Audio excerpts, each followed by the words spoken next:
Hello students, welcome to PK Physics Concepts. My name is Priyanka and we are studying about light, reflection and refraction from the last three lectures. This is our fourth lecture.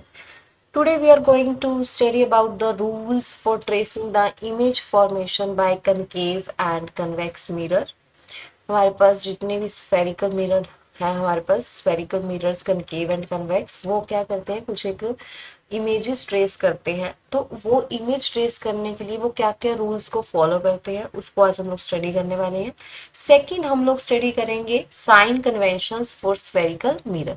Spherical mirrors के लिए हमारे पास क्या क्या sign conventions होते हैं, इसको हम लोग आज स्टडी करेंगे। So let's start. सबसे पहले हम लोग कर रहे हैं रूल्स। ये आपकी बुक्स में है टॉपिक 9.2.2।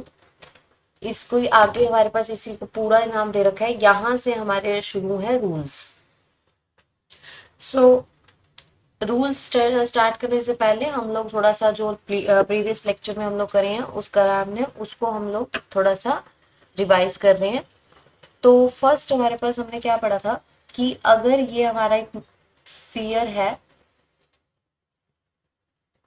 मान लीजिए ये मेरा एक स्फीयर है, इसका मैंने ये जो सॉलिड पोर्शन है, मान लो मैंने ये कट किया है, तो ये हम लोगों ने बाद में क्या किया, हमने इसका एक सरफेस हमने पॉलिश कर दिया और दूसरा सरफेस हमने क्या किया है, पेंट किया है। तो ये हमारे पास क्या बन जाता है, मिरर।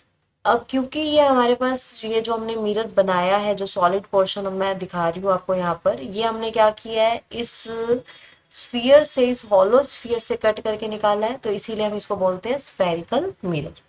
अब ये स्फीयर है तो इसका मान लीजिए सेंटर यहाँ कहीं लाई करता है, तो इसे हम बोलते हैं सेंटर ऑफ कर्वेचर। और ये जो मिरर है इसके सेंटर को हम बोलते हैं पोल, पी। अगर हम लोग एक इमेजिनरी स्ट्रेट लाइन ड्रॉ करें जो सी और पी दोनों में से हमारे पास पास करती हो, बिल्कुल straight line, imaginary straight line जो सी और पी से हमारे पास पास करती हो, तो इसे हम लोग दोनों मिरर के दोनों side, left side and right side, हम लोग क्या कर सकते हैं, इसको आगे की तरफ एक्सटेंड कर सकते हैं। इसे हम बोलते हैं principal axis.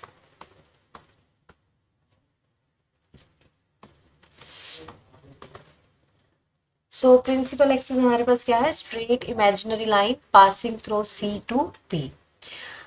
Now as we know, centre से लेके अगर हमारी बाउंड्री तक हम लोग कोई लाइन लगाते हैं तो उसे हम बोलते हैं रेडियस, और इस केस में हम लोग बोलते हैं रेडियस ऑफ कर्वेचर। क्या बोलते हैं इसको, radius of curvature.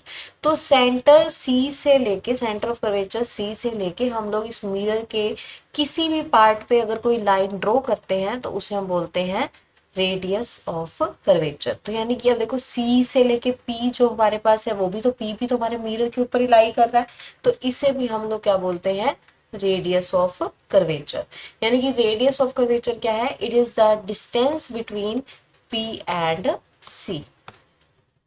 P and C के बीच का जो डिस्टेंस है उसे हम लोग क्या बोलते हैं, रेडियस ऑफ कर्वेचर। इसे हम डिनोट करते हैं बाय कैपिटल आर।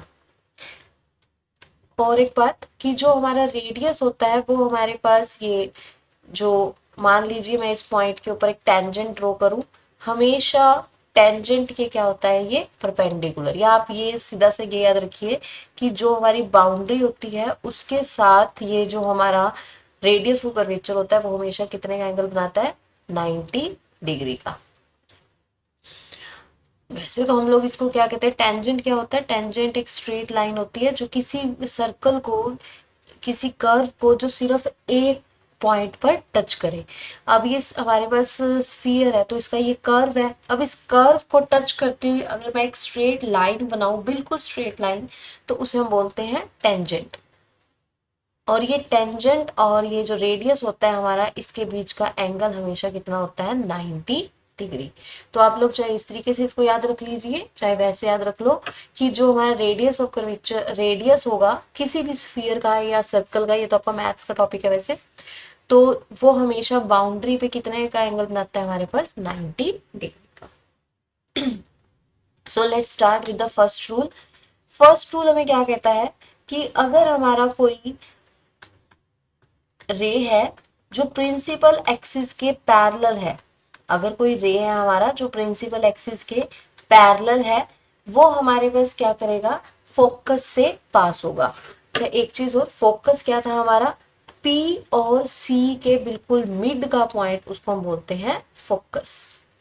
P और C के बिल्कुल मिड का पॉइंट, उसे हम बोलते हैं focus.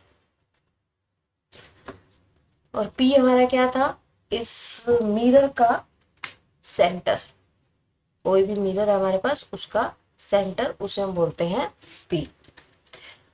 So let's draw the first figure. मान लीजिए मेरे पास ये मिरर है, इसका इनर पोर्शन है हमारा पॉलिश्ड है और आउटर सरफेस हमारा क्या है, पेंटेड। तो ये हमारा कौन सा मिरर बना है, ये इनवर्ड है, तो इसको हम करते कौन सा मिरर है हमारा, कनकेव मिरर। तो अगर मैं यहाँ से एक प्रिंसिपल एक्सिस ड्रॉ करूँ, तो यहाँ पे इसके मिरर पे ये हमारे पास क्या, सेंटर पोल, और ये अब आप इसको कितनी मर्जी आप लोग डिस्टेंस पे आप इसको रखते हो C। मान लो यहाँ पर ये जो आपने इमेजिनरी डिस्टेंस लिया है, मान लीजिए 5 सेंटीमीटर लिया है, तो आप अपने स्केल से आप इसको ड्रॉ करोगे और इसके 2.5 पे, पोल से कितनी दूरी पे, 2.5 सेंटीमीटर पे हम लोग क्या करेंगे, एक पॉइंट लगाएंगे, उसको हम नाम देंगे फोकस। क्लियर। आप लोग ये चीजें बिल्कुल हमेशा with the help of scale he draw करेंगे, तभी आपका करेक्ट बनेगा एकदम।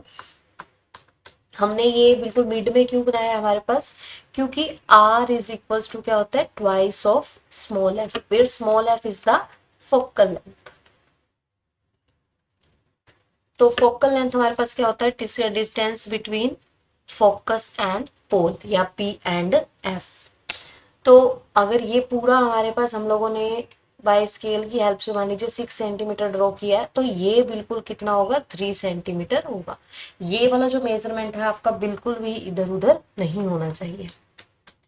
सो फर्स्ट हमारे पास क्या कहता है रूल, कि अगर कोई हमारे पास रे है जो प्रिंसिपल एक्सिस के बिल्कुल पैरेलल जा रही है, तो वो आफ्टर रिफ्लेक्शन कहाँ से पास होगी, फ्रॉम F। आफ्टर रिफ्लेक्शन वो कहाँ से पास होगी हमारे पास, फ्रॉम F।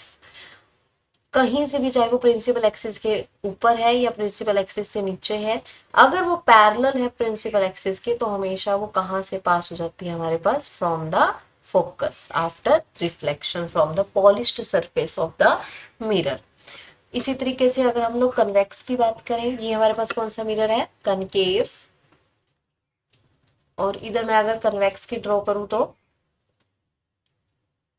कन्वेक्स में क्या होगा कि हमारा जो ये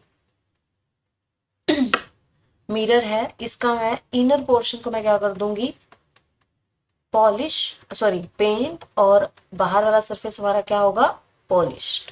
अभी भी हमारे पास क्या होगा कि इसका जो F लाई करेगा वो हमारे पास कहाँ होगा, अगर मैं इसको कंप्लीट करूँ इस स्फीयर को, तो ये इस तरफ कंप्लीट होगा कहीं, तो इसका C भी कहाँ करेगा, यहाँ कहीं लाई करेगा। मान लीजिए यहाँ इसके मिड में बिल्कुल क्या है, ये F, और ये वाला पॉइंट क्या है अपने पास, P। तो प्रिंसिपल एक्सिस हमारे पास हमने ड्रॉ कर दी है। अब हमारे पास क्या होता है कि जो कन्वेक्स मिरर होता है वो हमारे पास हमेशा रियल इमेज बनाता है, तो वर्चुअल इमेज बनाता है हमारे पास, ये वर्चुअल इमेज बनाता है। तो यानी कि जब हम लोग मिरर के राइट हैंड साइड पे हम लोग बात करेंगे, तो हमेशा हम लोग ऐसा डॉटेड फिगर हम लोग ड्रॉ करते हैं, डॉटेड रेज हम लोग ड्रॉ करते हैं।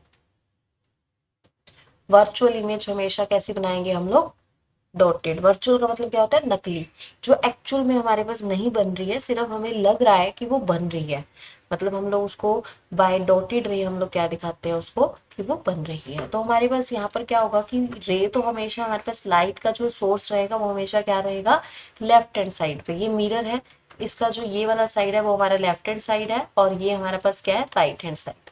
तो हमेशा सोर्स जो हम रखेंगे, जो लाइट हमारे पास आएगी दोनों में ही, वो हमारे पास कहाँ से आएगी, हमेशा लेफ्ट हैंड साइड से ही आएगी। तो अगर मेरे पास यहाँ पर भी अभी फर्स्ट हमारे पास रूल क्या था कि अगर हमारी रे प्रिंसिपल एक्सिस के पैरेलल है, तो वो क्या करेगी, आफ्टर रिफ्लेक्शन वो क्या हो जाएगी हमारे पास, प्रिंसिपल फोकस से वो पास होनी शुरू हो जाएगी, पास आफ्टर रिफ्लेक्शन हमें फोकस से वो पास करती हुई दिखाई देगी। अब यहाँ पर अपने पास क्या होगा कि ये हमारे पास, अब यहाँ पे हमारे पास कैसी इमेज बनती है, कन्वेक्स में वर्चुअल इमेज बनती है। तो एज इट इज नहीं बनेगी, हमें लगेगा कि जो ये आफ्टर, ये हमें क्या दिखाई देगा कि आफ्टर रिफ्लेक्शन ये डाइवर्ज हो गया। डाइवर्ज का मतलब बिखर गई है, लाइट कहीं दूर चली गई है। लेकिन अगर हम लोग इसको पीछे की तरफ बैकवर्ड हम इसको ड्रॉ करके देखेंगे तो हमें ये दिखाई देगा कि जो ये रे है वो कहाँ से पास हो रही थी, फोकस। ये देखिए यहाँ पे हमारे पास क्या हुआ कि यहाँ पे एक प्रिंसिपल एक्सिस के पैरेलल, यहाँ पे नीचे फिगर में प्रिंसिपल एक्सिस के पैरेलल एक रे आ रही है, और यहाँ पे अपने पास क्या हुआ कि वो आफ्टर रिफ्लेक्शन हमारे पास क्या हुआ, वो डाइवर्ज हो गई है। और हमारे पास क्या हुआ कि वो हमें, जब हम उसको पीछे की तरफ इसको हम लोग करके देख रहे हैं, इसको पीछे की तरफ एक्सटेंड कर रहे हैं, तो हमारे पास हमें क्या दिखाई दे रहा है कि वो फोकस से पास हो रही है। तो ये था हमारा फर्स्ट रूल। अच्छा, एक चीज और कि जो हमारा कन्वेक्स मिरर होता है, इसको हम लोग डाइवर्जिंग मिरर भी बोलते हैं। क्या बोलते हैं इसको, डाइवर्जिंग मिरर। और कनकेव को हम लोग बोलते हैं कन्वर्जिंग मिरर।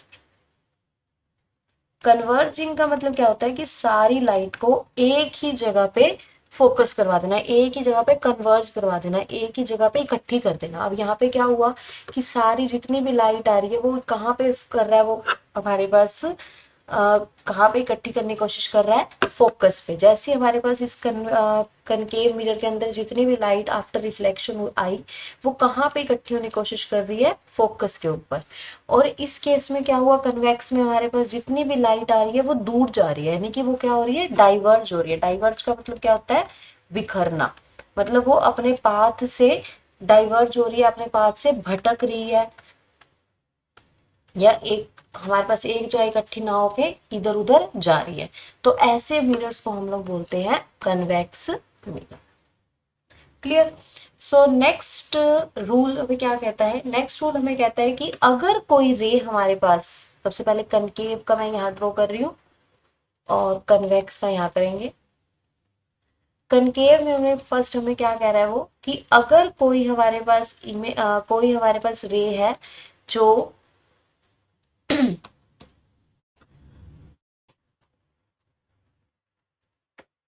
हमारे पास फोकस में से पास हो रहा है, मान लीजिए कहीं से दूर से कोई रे आ रही है जो फोकस से हमें पास होती हुई दिखाई दे रही है, मतलब वो बिफोर रिफ्लेक्शन वो कहाँ से जा रही है, फोकस में से। बिफोर रिफ्लेक्शन वो कहाँ से जा रही है अपने पास,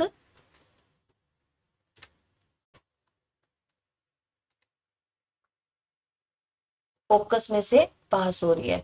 तो आफ्टर रिफ्लेक्शन क्या होगा हमारे पास, वो पैरेलल टू प्रिंसिपल एक्सिस हो जाएगी। तो आफ्टर रिफ्लेक्शन वो कहाँ चली जाएगी, प्रिंसिपल एक्सिस के पैरेलल।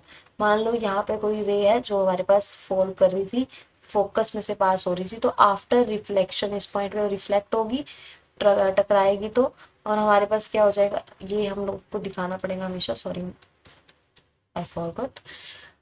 तो आफ्टर रिफ्लेक्शन वो क्या हो जाएगी, प्रिंसिपल एक्सिस के बिल्कुल पैरेलल वो पास हो जाएगी। जैसे आपको यहाँ पे इसमें डायग्राम में दिखा रखा है कि जो हमारे पास ये वाली रे है, ये आ रही है हमारे पास इस पॉइंट के ऊपर रिफ्लेक्ट होके कहाँ जा रही है, ये प्रिंसिपल एक्सिस के बिल्कुल पैरेलल वो निकल रही है। अब इसमें जो ये डॉटेड वाली लाइन रे है ना, ये आपको दिखाने की जरूरत अभी नहीं है, सिंपल आप इस तरीके से आप इसको शो कर सकते हैं।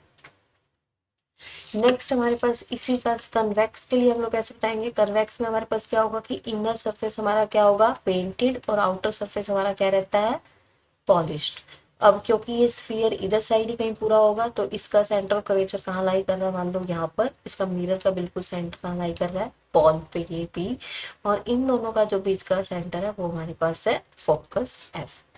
तो अब इसमें हमें क्या दिखाई देगा कि अगर कोई रे हमें ऐसा दिखाई दे, मान लो कि हमें कुछ इस तरीके से इमेजिनेशन हो रहा है कि ये फोकस में से पास होएगी, अगर हम पीछे की तरफ इसको एक्सटेंड करेंगे तो हमें कैसे क्या होगा कि यहाँ से ये रे इस पॉइंट पे फॉल करते ही, पॉलिश सरफेस पे फॉल करते ही क्या करेगी, अपना पैरेलल टू प्रिंसिपल एक्सिस हो जाएगी। कहाँ चली जाएगी, प्रिंसिपल एक्सिस के पैरेलल पास कर जाएगी। हमें सिर्फ इमेजिनेशन होता है कि जैसे ये हमारे पास, अब ये मैं एक और अगर ड्रॉ करूँ, ये मेरे पास एक रे है, अब क्योंकि ये पॉलिश सरफेस पे गिर गया तो इसने तो क्या करना है कि अपने रिफ्लेक्ट होना है। अब रिफ्लेक्ट होने का मतलब इधर तो ये जा नहीं पाएगी, तो यहाँ पे क्या होगा कि अगर हम इसको थोड़ा सा एक्सटेंड करके देखें तो हमें ये दिखाई देता है अगर कि ये फोकस से पास हो रहे हैं पॉइंट, तो हमारे पास क्या होगा कि वो कहाँ से चली जाएगी, वो पैरेलल टू प्रिंसिपल एक्सिस हो जाएगी। Clear. So next rule is, अब हम चलते हैं नेक्स्ट रूल की तरफ। नेक्स्ट रूल हमें क्या कहता है कि अगर कोई रे जो है वो सी से पास कर रही है, चाहे कनकेव में चाहे कन्वेक्स में, सी यानी कि सेंटर ऑफ कर्वेचर, तो हमारे पास क्या होगा कि जो हमारा रे है वो अपना पाथ क्या कर लेगा, रीट्रेस। अब ऐसा क्यों होता है, उसके लिए हम लोग वापस से ना एक उस वाले डायग्राम पे चलते हैं जो हम लोगों ने फर्स्ट लॉ पढ़ने के लिए यूज किया था। हमने क्या कहा था कि एक ओपेक हमारा ऑब्जेक्ट है जो एक मीडियम ए और बी को आपस में सेपरेट कर रहा है, तो हमारे पास क्या होता है कि जो हमारा इस बाउंड्री के, जो हमारे पास एक, हम लोग एक स्ट्रेट लाइन ड्रॉ करते हैं जो हमारे पास हमेशा क्या होता है 90 डिग्री पे होता है, परपेंडिकुलर होता है, तो इसको बोलते हैं नॉर्मल। तो अगर यहाँ पर ये कोई रे यहाँ पे हमारे पास फॉल कर रही है, इसको हम बोलते हैं इंसिडेंट रे। आफ्टर रिफ्लेक्शन क्या करेगी, ये रिफ्लेक्ट हो जाएगी, इसको हम बोलते हैं रिफ्लेक्टेड रे। तो नॉर्मल और जो इंसिडेंट रे के बीच का एंगल है उसे हम बोलते हैं एंगल ऑफ इंसिडेंस, और जो नॉर्मल और रिफ्लेक्टेड के बीच का एंगल है उसे हम बोलते हैं एंगल ऑफ रिफ्लेक्शन। इसको हम क्या बोलते हैं, इंसिडेंट रे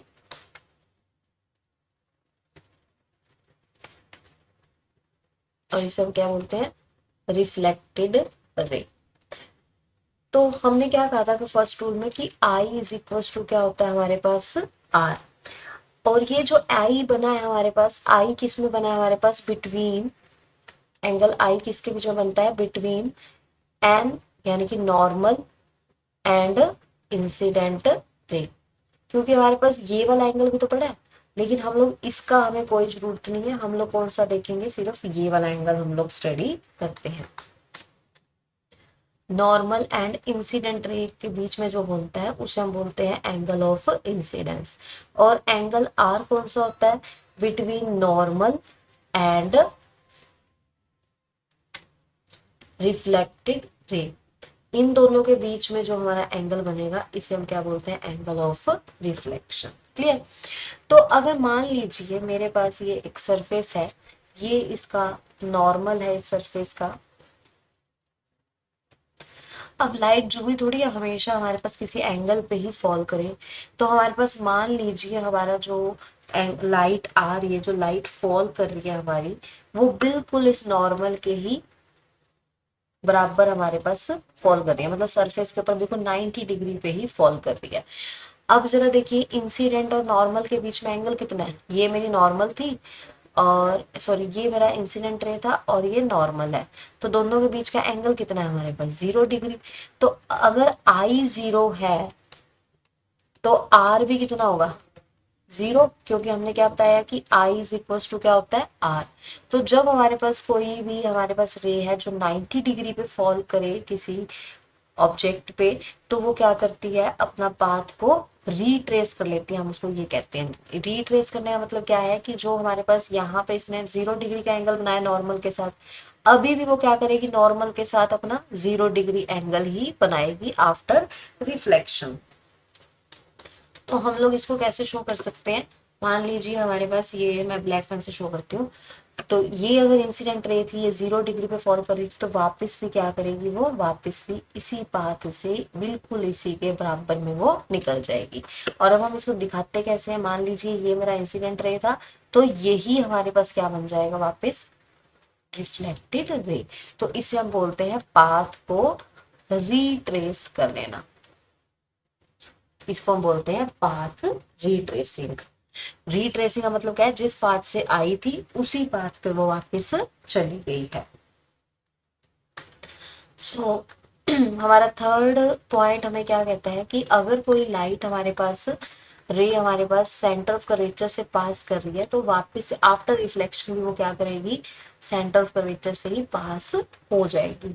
अब हमने ये तो देख लिया कि अगर कोई एंगल 90 डिग्री पे फॉल करता है सरफेस के 90 डिग्री पे और नॉर्मल के साथ बिल्कुल 0 डिग्री पे, तो वो क्या करेगा, हमारे पास अपना पाथ को रिट्रेस कर लेता है। अब हमारे पास नेक्स्ट है, हमने बात की थी कि अगर कोई भी हमारे पास सर्कल स्फीयर है तो उसका जो रेडियस होता है वो हमेशा हमारे पास कितने का एंगल बनाता है, 90 डिग्री का, उसके बाउंड्री के साथ, बाउंड्री के साथ हमेशा कितना एंगल बनाता है, 90 डिग्री का। तो अगर ये वाली जो रे है, अगर ये 90 डिग्री पे बाउंड्री के ऊपर फॉल कर रही है तो बाउंड्री हमारे पास क्या है, रिफ्लेक्शन करवाने का काम कर रहा है। तो अगर ये 90 डिग्री पे फॉल कर रही है तो ये क्या करेगी, अपने पाथ को रिट्रेस कर लेगी। 90 डिग्री का मतलब क्या है कि मान लीजिए मेरे पास ये मिरर है और ये मेरे पास सेंटर ऑफ कर्वेचर है इसका, कहीं दोबारा से ड्रॉ कर लेते हैं, ये मेरे पास मिरर है, इसका ये सेंटर ऑफ कर्वेचर है, ये हमारे पास रेडियस है। तो ये क्या बनाएगा, इसका 90 डिग्री पे बनाएगा। और यही सरफेस का अगर मैं 90 डिग्री लेती हूँ वही क्या होता है हमारे पास, नॉर्मल। तो हमारे पास यहाँ पे क्या होगा कि जो ये रे इसके ऊपर इंसिडेंट की है, आफ्टर रिफ्लेक्शन अपना पाथ क्या कर लेगी, ये रिट्रेस कर लेगी। तो इसी कारण से हम लोग कहते हैं कि जो हमारा सेंटर ऑफ कर्वेचर से जो रे पास करेगी वो क्या कर लेगी, अपने पाथ को रिट्रेस कर लेगी। ऐसा क्यों हुआ, क्योंकि यहाँ पे जो एंगल बनता है वो क्या करता है, 90 डिग्री पे। अगर किसी सरफेस पे कोई लाइट अगर 90 डिग्री पे फॉल कर रही है तो वो अपना पाथ क्या कर लेती है, रिट्रेस कर लेती है। क्लियर। नेक्स्ट अपने पास है, अगर मैं बात करूं कन्वेक्स की, कन्वेक्स के अंदर क्या होगा कि कन्वेक्स के अंदर हमारा ये वाला पोर्शन अंदर वाला क्या होगा, हमारा पेंटेड, और बाहर वाला क्या होगा, पॉलिश्ड। तो अगर ये मेरे पास इसका सेंटर है और यहाँ मान पोल है और ये हमारे पास सेंटर ऑफ कर्वेचर है, तो यहाँ बीच में कहीं क्या लगेगा, क्या लाई करेगा, फोकस। तो अगर हमारे पास मान लीजिए कहीं दूर से कोई लाइट आ रही है और अगर उसे हम आगे की तरफ आगे एक्सटेंड करके देखें तो हमें ये दिखाई दे कि फोकस वो उसमें सेंटर ऑफ कर्वेचर से पास हो रही है, तो वो क्या करेगी, अपना आफ्टर रिफ्लेक्शन इस पॉइंट पर अपने पाथ को क्या कर लेगी, रिट्रेस, और उसी पाथ से वो क्या हो जाएगी, वापस हो जाएगी। क्लियर। नेक्स्ट अपने पास है कनकेव का फोर्थ रूल। फोर्थ रूल हमें क्या कहता है, फोर्थ रूल कहता है कि अगर कोई लाइट हमारे पास पोल पे, डायरेक्ट पोल पे ही हमारे पास फॉल कर रही है, ये मेरे पास कैसे है, अब देखो यहाँ पे ये था मेरा C और ये है P। अब ये C और P भी क्या है आपस में, R है, रेडियस ऑफ कर्वेचर है। अगर ये R है तो यहाँ पे एंगल कितना होगा, 90 डिग्री का ही होगा। यानी कि ये किस तरीके से एक्ट करेगी, प्रिंसिपल एक्सिस इस टाइम पे एज अ नॉर्मल।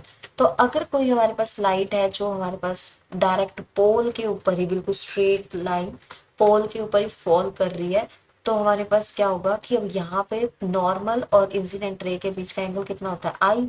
और बाय द रूल हमारे पास क्या हो जाएगा, वो यहाँ पर अपना रिफ्लेक्ट हो जाएगा। रिफ्लेक्ट होने के बाद ये कितना होगा हमारे पास, आर।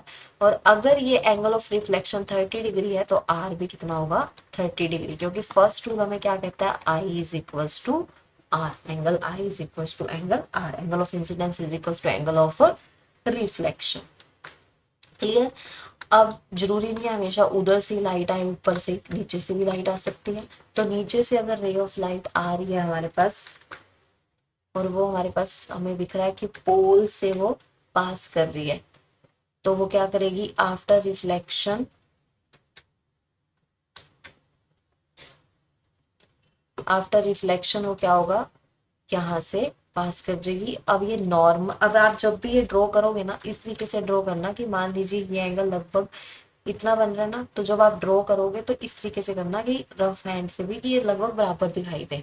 तो आफ्टर रिफ्लेक्शन क्या करेगी, ये इधर चली जाएगी। नॉर्मल और इंसिडेंट रे का बीच का एंगल आई और नॉर्मल और रिफ्लेक्टेड रे के बीच का एंगल आर, तो आई इज इक्वल्स टू आर। और इसी तरीके से कन्वेक्स में अगर हम बात करें, कन्वेक्स के अंदर हमारे पास क्या होगा कि अगर ये मेरा कन्वेक्स है, इधर हमारे पास इसका फोकस है, ये इसका P है और यहाँ कहीं मान लीजिए C है, तो यहाँ पर भी क्या होगा कि अगर लाइट यहाँ से फॉल कर रही है पॉल के ऊपर, तो हमें कैसा वो आफ्टर रिफ्लेक्शन क्या होगा, ये अभी भी नॉर्मल की तरह एक्ट कर रहा है प्रिंसिपल एक्सिस, तो ये क्या करेगी, इसी से इतने ही एंगल से क्या कर देगी, वो आके यहाँ पर रिफ्लेक्ट हो जाएगी। तो इसको हम बोलेंगे नॉर्मल और इंसिडेंट के बीच का एंगल आई, और इसको हम बोलेंगे angle of reflection. So these are the rules followed by the concave and convex mirror. In the next video, it will be very short video. हम लोग उसमें स्टडी करेंगे sign conventions for the spherical mirror, और उसके next video में हम लोग study करेंगे about the image formation by concave mirror and convex mirror. Till then, thank you and keep studying, keep reading your NCERT books.